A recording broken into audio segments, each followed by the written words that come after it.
everyone! This Opae'Ula tank is great because of how low maintenance it is. I add a little distilled water about 2 or 3 times a year and that's it.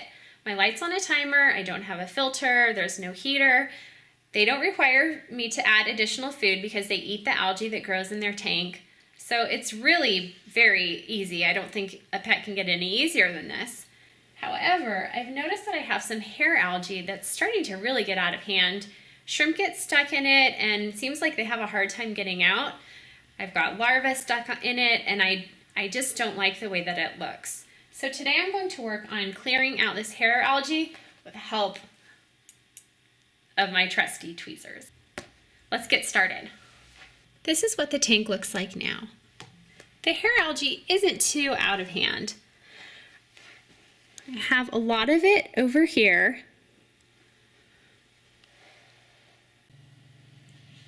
And then there's another small clump over here. I'm going to start by just picking it out as carefully as I can, watching for larvae.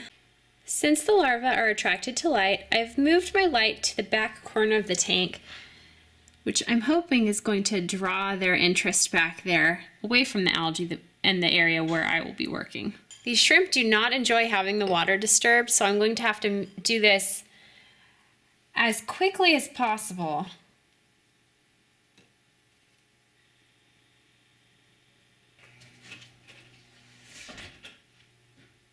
So far the shrimp aren't too upset, but usually once I move their ball of algae, they really get unhappy.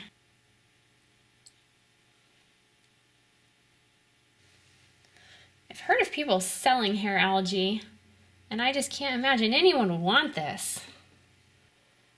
That is hair algae.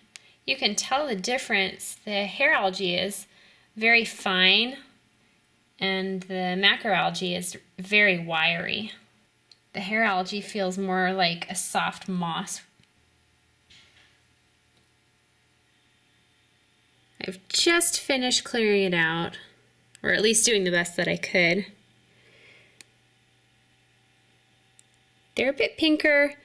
They don't look too bad though. Normally they get more upset when I do this, so I think that perhaps they're getting used to me, maybe? Oh, I meant to flip that shell back over. I think it looks much better. I've pulled out some of the lighter colored bits of the macroalgae.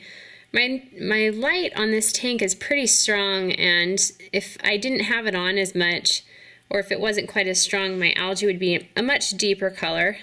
The center bits are much darker green than the outward bits. They aren't happy right now, but in a day or two, everything will be back to normal. So my maintenance is done, and these little guys can settle down and regain some of their nice red coloring over the next week or two. Thanks for watching.